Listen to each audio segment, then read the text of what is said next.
اسلام کا آغاز سنا رہا ہوں.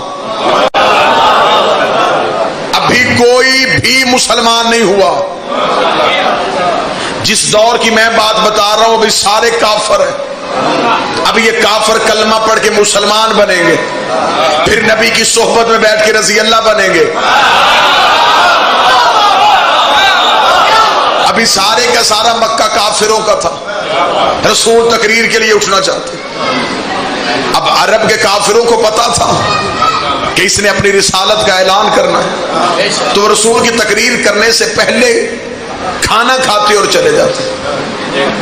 2 دن مسلسل تاریخ کہتی حضرت ابو طالب نے دعوت کا اہتمام کیا, لیکن مکہ کے کفار نے ذکر کا بائیکاٹ کیا, دسترخوان کا نہیں کیا, کیونکہ پورا عرب کھاتا ہی اسی گھر سے تھا. قحط کے دنوں میں بھی دسترخوان انہی کا سجتا تھا. 30 دن حضرت رسالت مآب نے کہا چچا ابو طالب اتنی محنت کا فائدہ تو کوئی نہیں, بات تو میری سنتا کوئی نہیں, تقریر کے لیے اٹھتا ہوں. یہ اٹھ کے چلے جاتے ہیں. حضرت ابو طالب نے مسکرا کے فرمایا آپ مجھے بتائیں آپ تقریر کرنا کب چاہتے ہیں؟ فرمایا میں چاہتا ہوں کہ آج تقریر ہو جائے. فرمایا پھر آج آپ تقریر کریں گے, کوئی نہیں جائے گا. تاریخ کہتی ہے ننگی تلوار لے کے علی کا باپ دروازے پہ کھڑا تھا. رسول تقریر کے لیے اٹھ لگے. ابو جہل نے ابو لہب کو دیکھا, ابو لہب نے ابو جہل کو دیکھا. حضرت ابو طالب قدم چلاتے چلاتے دونوں کے درمیان آ کے کھڑے ہوئے. ایک ہاتھ رکھا ابو جہل کے کاندھے پہ, دوسرا ہاتھ رکھا ابو لہب کے کاندھے پہ. اٹھتے ہوئے سرداروں کو علی کے باپ نے پوری طاقت کے ساتھ بٹھایا. اس وقت خاموش ہو جاؤ, یہ کہنے کے بعد نبی کے چہرے پہ نظر پڑی. پھر ابو طالب نے مسکرا کے کہا کون سیدی و یا مولایا, اٹھو میرا سید, اٹھو میرا مولا. فتکلم مما تحبون, اور کہہ دے وہ جو تو چاہتا ہے. وبلغ رسالتہ من ربک, اور پہنچا وہ رسالت جو تیرے رب نے تجھ پہ نازل کی ہے. ابو طالب کا جملہ کہنا تھا خدائی جھوم گئے. خدا نے کہا ابو طالب تیرے تو پہلے ہی بڑے قرضے تھے, ایک احسان تو نے اور کر دیا. تو نے 40 کافروں میں میرے نبی کو مولا کہا ہے, میں تیرے قرض کو اتاروں گا. میں 1.25 لاکھ حاجیوں میں اسی محمد کے ہاتھوں تیرے علی کو مولا کہلا.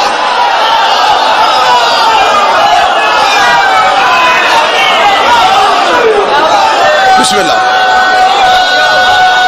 بادشاہ حسین آپ نے 40 کافروں میں میرے نبی کو مولا کہہ دیا.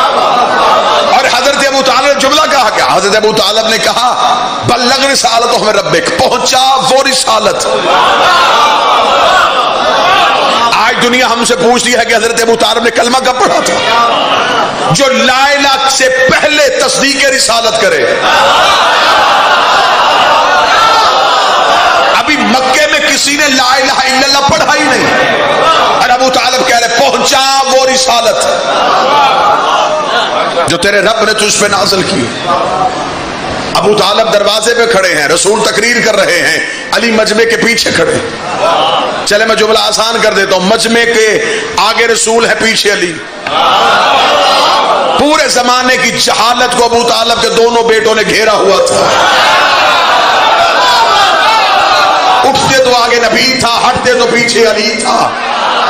کافر نہ جا سکتے تھے نہ رک سکتے تھے.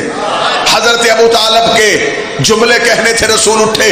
رسول نے اٹھ کے ایھا الناس, یہ نبی کی پہلی تقریر تھی جو سلیبس کی کتابوں میں بچوں کو پڑھائی جاتی ہے. نبی نے کہا ایھا الناس قولوا لا الہ الا اللہ, او انسانوں کہو اللہ ایک ہے. اگر تم یہ کہہ دو گے تم فلاح پا جاؤ گے. سب نے کہا تو کیسے کہتا ہے کہ اللہ ایک ہے؟ فرمایا انا محمد عبدہ و رسول, میں اس کا عبد بھی ہوں اس کا رسول بھی ہوں. جو میری اس بات پہ شہادت دے گا وہ میرے بعد میرا خلیفہ ہوگا, میرے بعد میرا وزیر ہوگا, میرے بعد میرا جانشین ہوگا. کتابیں چاہو تو یوں منبر پہ ڈھیر لگانے کے لیے تیار ہو. عزت آل محمد کی قسم ہے, رسول نے 3 بار کہا کوئی ہے جو اس حق کے راستے میں میرا ساتھ دے. پورے کفار میں سناٹا طاری تھا. کتابیں کہتی پیچھے سے 10 سال کا علی اپنے بچوں پہ اٹھ کے کھڑا ہوا, کھڑا ہو کے کہا اشہد ان لا الہ الا اللہ, میں گواہی دیتا ہوں اس کے سوا معبود کوئی نہیں, میں گواہی دیتا ہوں تو اس کا رسول ہے. اتنا جملہ کہنا تھا, رسول نے فرمایا اے ابو طالب کے بیٹے, تو نے میری رسالت کی گواہی دی, تو نے میری توحید کی گواہی دی, پھر میں بھی گواہی دیتا ہوں تو اللہ کا ولی بھی ہے, تو میرا وزیر بھی ہے, تو میرا جانشین بھی ہے. اب پوری دنیا میں مسلمان کلمہ کلمہ پڑھتے ہیں لا الہ الا اللہ محمد رسول اللہ، شیعہ کلمہ پڑھتے ہیں علی ولی اللہ محمد رسول اللہ تک کلمہ پڑھنا علی کی سنت ہے، علی ولی اللہ پڑھنا نبی کی سنت۔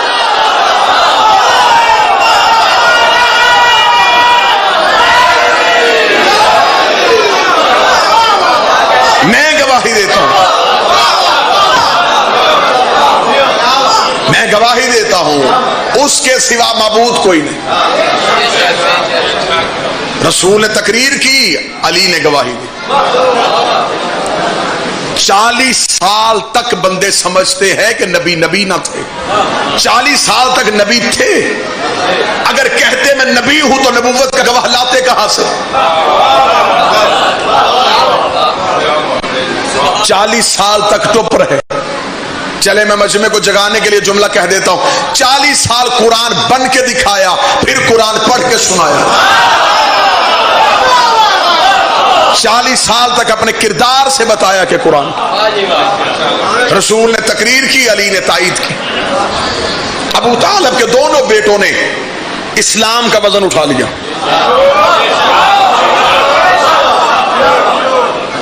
لا الہ الا اللہ محمد رسول اللہ مطمئن ہو گئے علی ولی اللہ کی وجہ سے۔ پہلے رسول تبلیغ کے لیے گھر سے نکلتے تھے، مکے کے کافروں کے شرارت بچے نبی کو پتھر مارتے تھے۔ آج علی نے نصرت کا وعدہ کیا، اگلے دن رسول گھر سے نکلے، اب اکیلے نے نکلے، کتابیں کہتی ہے پیچھے علی بھی تھا۔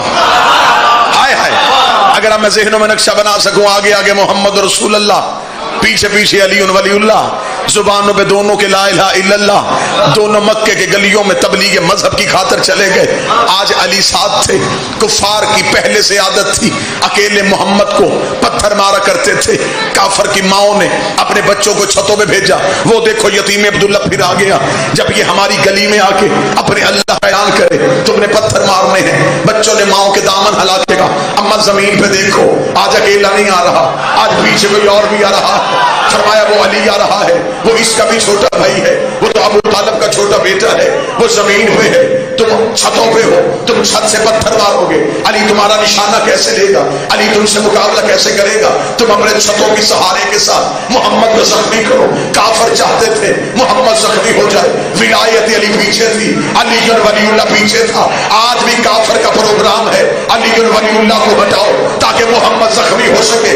آج بھی علی ولی اللہ محمد رسول اللہ کا دفاع بن کے ساتھ ساتھ ہے۔ ادھر مکے کی گلیوں میں علی ولی اللہ کا آنا تھا۔ کتابیں کہتی جب علی گھر سے نکلے تھے تو علی کے ہاتھ میں چند خرمے، علی کھجورے کھاتے رہے، گٹھلیاں سنبھالتے رہے، کھجورے کھاتے رہے، گٹھلیاں سنبھالتے رہے۔ لوگ سمجھ رہے تھے علی کھجورے کھا رہا ہے، لیکن علی تو حفاظت محمد کا اسلحہ اکٹھا کر رہا تھا۔ علی کھجورے کھاتے رہے، گٹھلیاں بچاتے رہے۔ علی نے ہاتھ کا اشارہ کیا کہ کسی بچے کا پتھر میرے محمد کو نہ لگنا چاہیے۔ ماؤں نے بچوں کو اشارہ کیا، بچوں نے ہاتھوں میں پتھر لیے، نبی کے جسم کا نشانہ لیا۔ طریقے سے پھر علی کے ہاتھ سے گٹھلیاں نکلی، جس کے بازو پہ لگی وہ بازو چلا گیا، جس کے سینے پہ لگی وہ سینہ چلا گیا، جس کے سر پہ لگی وہ سر چلا گیا۔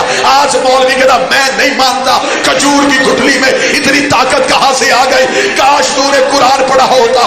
خدا کہتا علم تری کیف فعل ربک باصحاب الفیل، تمہیں یاد نہیں ہم نے ہاتھیوں کے ساتھ کیا سلوک کیا تھا؟ اگر ابرہا کے ہاتھیوں کو ابابیل کے پتھر مار سکتے ہیں تو ید اللہ سے نکلی گٹھلی کافروں کا بھی باش۔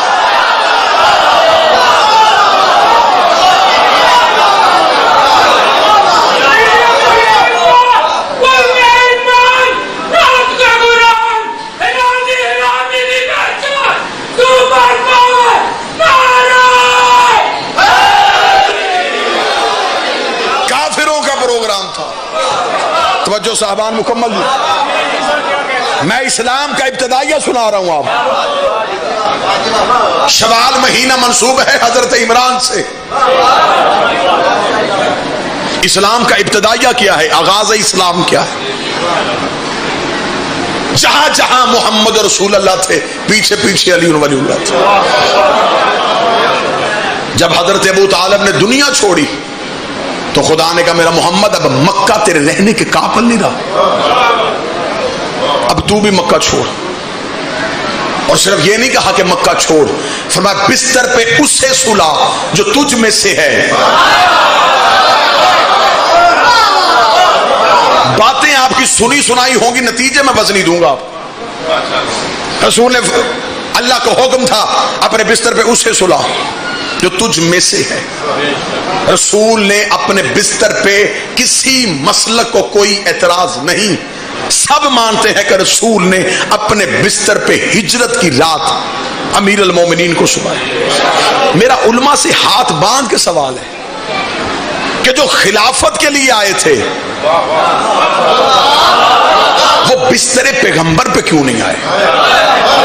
یہاں پہ مولانا مودودی نے بڑا خوبصورت تجزیہ کیا، انہوں نے کہا جی اس وجہ سے نہیں آئے، اس لیے کہ جب رسول سوتے تھے تو رات کی تاریکی میں نبی کے جسم سے نور نکلتا تھا۔ صحیح بخاری میں بھی ایک نبی کی بیوی کا قول درج ہے کہ وہ نبی کی بیوی کہتی ہے کہ رات کی تاریکی میں اگر میری سوئی بھی گم ہو جاتی تو میں نبی کے چہرے کے نور سے ڈھونڈ لیا کرتی تھی۔ تو اس کا مطلب ہے کہ اندھیرے میں نبی کے جسم سے نور نکلتا تھا۔ آج بندہ وہ چاہیے، میرا خیال اب ذہنی طور پہ تھا، جو سوئے تو نور نکلے۔ مولانا مودودی کہتے بس یہی وجہ تھی کہ رسول نے علی کو سلایا۔ کاش یا میں مودودی صاحب کے دور میں ہوتا یا مودودی صاحب آج ہوتے تو میں ان سے ضرور پوچھتا کہ قبلہ آپ نے علی کا فضائل چھپاتے چھپاتے یہ منطق لکھ دی کہ کیونکہ علی اور محمد ایک نور سے تھے تو لہٰذا جو نور مجبوری تھی جس وجہ سے علی کو سلایا، تو پھر قبلہ اگر نور ہی مجبوری تھا تو جبریل بھی تو نور ہے، بجائے علی کے رسول جبریل کو کہتے تو میرے بستر پہ سو۔ اگر کافر حملہ بھی کر دیتے تو فرشتے کو زخم کیسے آنا تھا؟ جبریل کو سلاتے، علی کو ساتھ لے جاتے۔ مودودی صاحب تو زندہ نہیں، لیکن مودودی صاحب کی ذہنیت والے لوگ تو آج بھی زندہ ہیں۔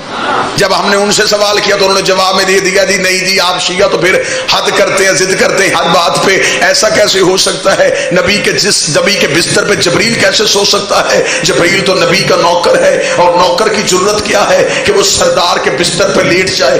جبریل جیسے نوکر کی جرت کیا ہے کہ وہ سردار کے بستر پہ لیٹ جائے؟ تو پھر میں مولوی سے ہاتھ باندھ کے سوال نہ پوچھوں کہ جس نبی کے بستر پہ جبریل جیسا نوری نوکر نہیں بیٹھ سکتا، اس کے منبر پہ کوئی امتی کیسے بیٹھ سکتا؟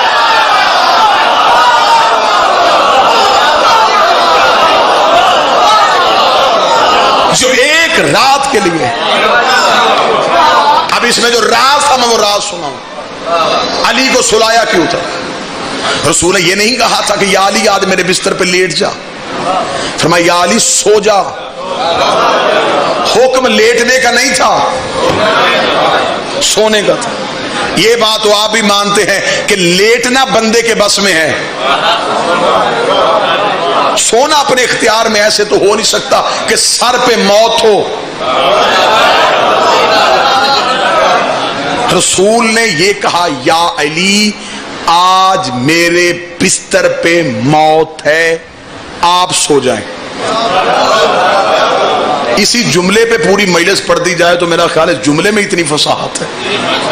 پہلے حصے میں اس جملے کے اطلاع ہے، دوسرے حصے میں حکم ہے۔ آج میرے بستر پہ موت ہے، یہ اطلاع، سو جا، یہ حکم۔ اب اگر علی سوئے نہ تو حکم کی تعمیل نہیں، اطلاع نبی نے دی ہے موت ہے۔ آخر رسول کو وجہ کیا تھی علی سلایا کیوں؟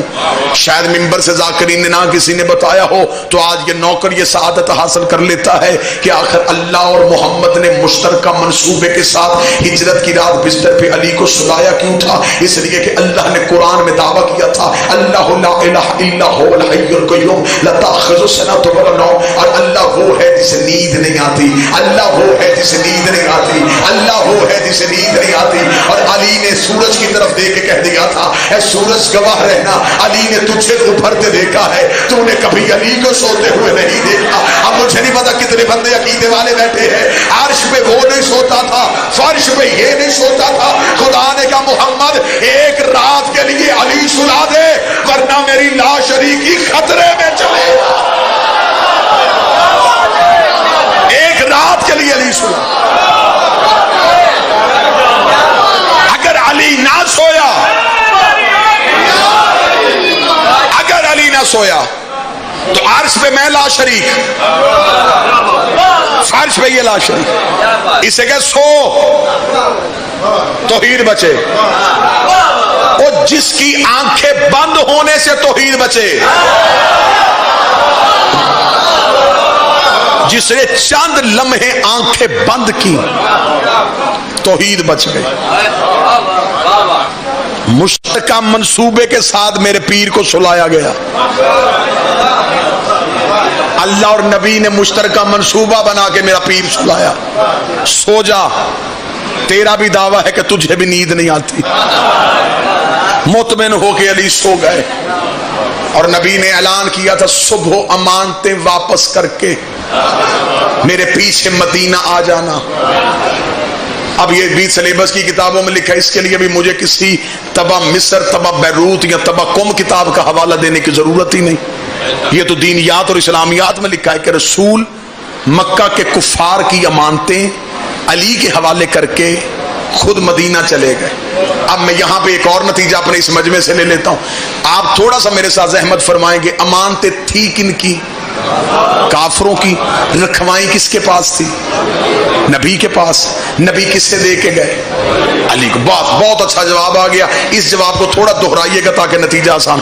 تھی کافروں کی، رکھوائی تھی نبی کے پاس، نبی دے گئے علی کو۔ تھی کافروں کی، رکھوائی تھی نبی کے پاس، نبی دے گئے علی کو۔ مجمع چپ رہے، مجھے مزہ ہی بڑھا رہا ہے۔ تھی کافروں کی، رکھوائی تھی نبی کے پاس، نبی دے گئے علی کو۔ تھی کافروں کی، رکھوائی تھی نبی کے پاس، نبی دے گئے علی کو۔ پورے مجمع میں ایک بندہ میرا سنی بھائی بیٹھا ہے، فیصلہ گھر جا کے کرنا، جو محمد ایک رات کے لیے مکہ چھوڑتے ہوئے کافروں کی امانتیں علی کے سوا کسی کو نہیں دیتا، وہ دنیا چھوڑتے ہوئے اللہ کی خلافت جیسی امانت علی کے سوا کسی کو کیسے؟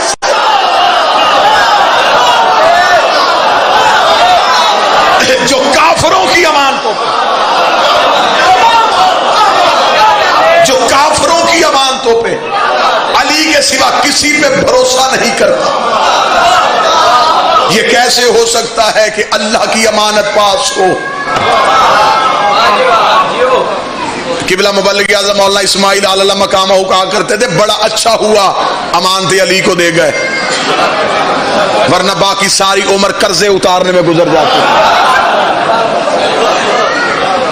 جب رسول نے یہ کہا نا کہ اور مطمئن ہو کے علی سو گئے، اور علی بھی اس رات سوئے تھے۔ میرے مالک علی نے صبح کو اٹھ کے کہا تھا، جب مالک اشتر نے پوچھا تھا یا علی نیند آئی تھی اس رات؟ فرمایا جتنے سکون سے اس رات سویا میں پھر کبھی سویا ہی نہیں۔ فرمایا یا علی نیند کیسے آ گئی؟ فرمایا رسول کہہ کے گئے تھے آج سو جا صبح آ جانا۔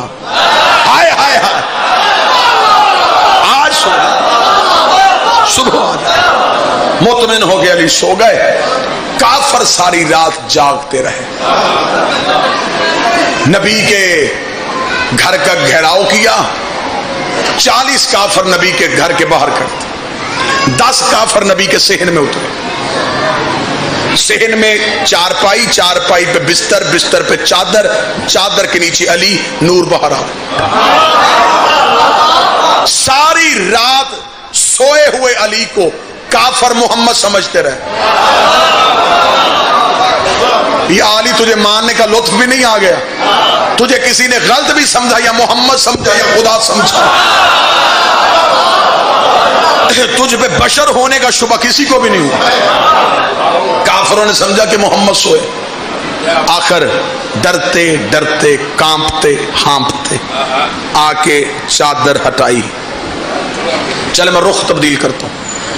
انہوں نے اپنے ناپاک ارادوں سے غلاف علی ولی اللہ ہٹایا۔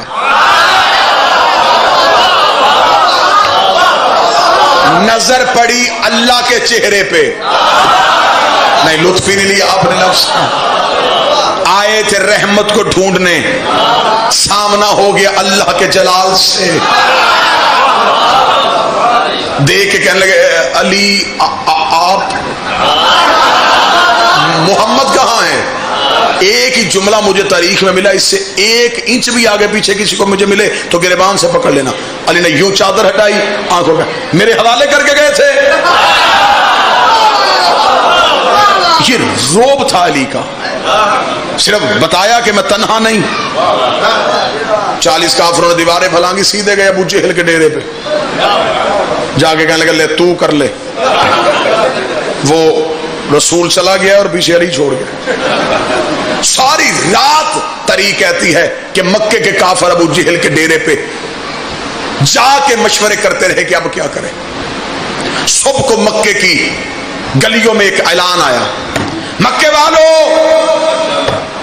راہ سے محمد ابن عبداللہ ہجرت کر کے مدینہ تشریف لے گئے، جو امانتیں تم نے رسول کو دی تھی وہ میرے پاس ہیں، تھوڑی دیر میں بھی مکے میں ہوں، پھر میں بھی اپنے نبی کے پیچھے چلا جاؤں گا، جس کی جو جو امانت ہے ابو طالب کی حویلی سے آ کے لے جائے۔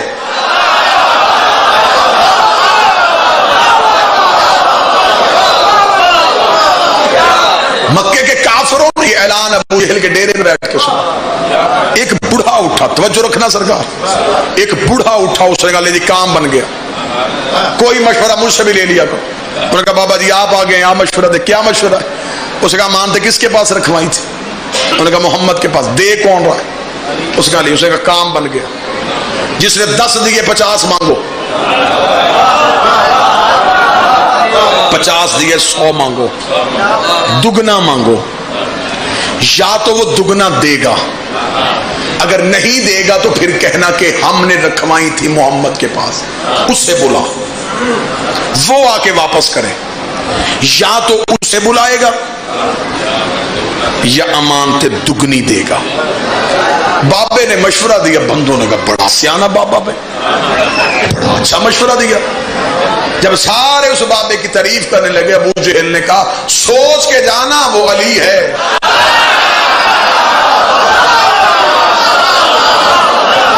اس نے مکہ میں ہماری کوئی تدبیر نہیں چلنے دی۔ یہ تاریخ پڑھ رہا ہوں میں آپ کے سامنے۔ انہوں نے کہا جی کچھ نہ کچھ تو کرنا ہے، آخر کسی نہ کسی طریقے سے تو ان دونوں بھائیوں کا رستہ روکنا۔ ابو جہل نے کہا پھر اسی کو ساتھ لے جاؤ، یہی تمہیں دگنی لے کے دے گا۔ آگے آگے وہ بابا چلا، نام میرے ذہن میں بھی ہے، تاریخ میں لکھا بھی ہے، لے نہیں میں سکتا۔ پیچھے پیچھے کفار چلے، ابو طالب کے دروازے پہ، دروازہ کھلا، سامنے مسند میں بیٹھا تھا علی، سامنے پڑی تھی کافروں کی امانتیں۔ بڑھا کے اٹھا، امانتیں کس نے واپس کرنی ہے؟ امیر المومنین میں نے۔ کر بتا کس کس کی کون کون سی امانت ہے؟ علی نے اس بوڑھے کی طرف دیکھا، لگا دیکھ ان کے پاس اتنا وقت نہیں تھا وہ یہ بتا کے جاتے کس کس کی کیا کیا امانت ہے۔ امانتیں یہی ہیں جو مجھے دے گے، جس کی جو ہے اٹھاؤ۔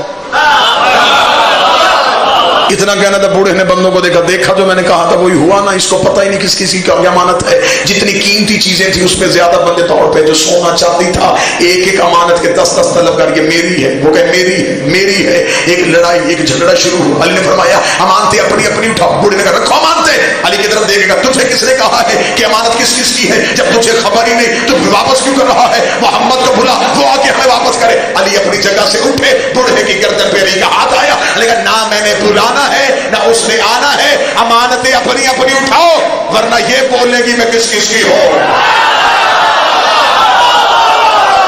ورنہ اب تم نہیں بولو، اب یہ بولیں گے کہ میں کس کس کی ہوں۔ جس کے کرتے میں تھی کرتے سے گری، جس کے ہاتھ میں تھی ہاتھ سے گری، کہیں یہی نہ بول پڑے کہ میں کس کی ہوں، کیونکہ اگر وہ بولی تو اس نے تو اصل مالک کا نام بتانا ہے نا جی، سارا تو کافروں کا لوٹا ہوا مال تھا۔ امان دے دی اور چلے ابو جہل کے گھر کی طرف۔ ابو جہل کا کیا بنا؟ انہوں نے کہا سچ کہا تھا تو نے وہ علی ہے۔ ہوا کیا؟ وہ تو امانتیں بلوا رہا تھا.